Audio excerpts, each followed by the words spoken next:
এই তো সেদিন বাড়িতে পর্দা লাগানো নিয়ে এত ঝামেলা হলো, সে আর কি বলবো। সকাল বিকেল উঠতে বসতে সবসময় খালি একটাই কথা, পর্দাটা কবে লাগাবে। কান একদম ঝালাপালা করে দিল এই পর্দা লাগানো নিয়ে। জানালায় যে পর্দা একদমই ছিল না তেমনটা কিন্তু নয়, পর্দা ছিল, মানে ওই যে বেড কভার ঘিরে রাখা হয়েছিল। আর ওটা নিয়েই যত ঝামেলা।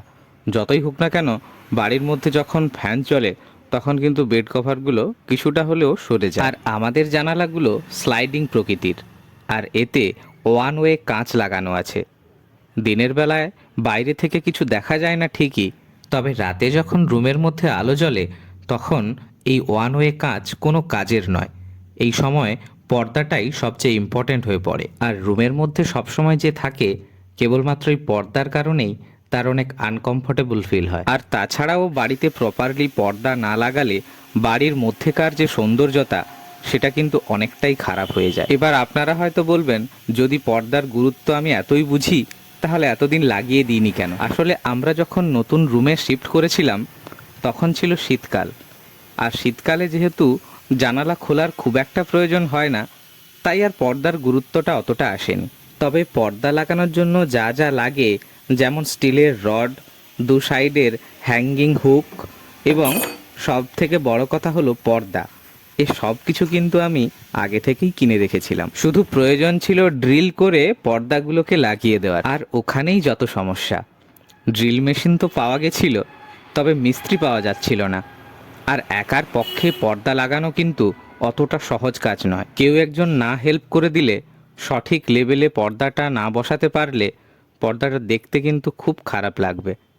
সেজন্য অনেক মিস্ত্রিকেই আমি বলেছিলাম, কিন্তু খুব একটা সময় করে কেউ আসতে পারে না। আর তাছাড়া এইটুকু ছোট কাজের জন্য কেউ হুট করে আসতেও চায় না। শেষমেশ আমার ছোটবেলার বন্ধু দিনেশকে পেয়ে গেলাম। ও অ্যাকচুয়ালি পর্দা লাগানোর কাজ করে না, ও করে ইলেকট্রিকের কাজ। তবে ওর কাছে ড্রিল মেশিন আছে, আর ড্রিল মেশিন নিয়ে আমরা লেগে পড়লাম পর্দা লাগাতে। জানালার মাপ সঠিকভাবে নিয়ে রডটাকে কেটে তারপর স্ক্রুগুলোকে সঠিক জায়গায় বসিয়ে আমরা এক এক করে সব পর্দাগুলো লাগিয়ে ফেললাম। তবে পর্দা লাগাতে যতটা না কষ্ট হয়েছিল, এই সব ধুলো ময়লা পরিষ্কার করতে গিয়ে তার চেয়ে বেশি কষ্ট হয়ে গেল। কোনো একটা কাজ হওয়ার পরে যতটা দেখতে সুন্দর লাগে, করার সময় কিন্তু ততটাই কষ্ট থাকে। যাই হোক, 3টে জানালা এবং একটা দরজাতে পর্দাগুলো সেট করে সম্পূর্ণ ফিনিশিং করতে আমাদের প্রায় 2 ঘন্টা সময় লেগে গেল।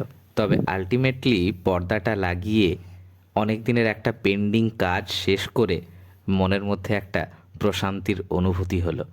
আর আমাদের এই পর্দা লাগানোর ভিডিওটা আপনাদের কেমন লাগলো অবশ্যই জানাবেন। ভালো লাগলে ভিডিওটা লাইক করে শেয়ার করে দেবেন। ধন্যবাদ।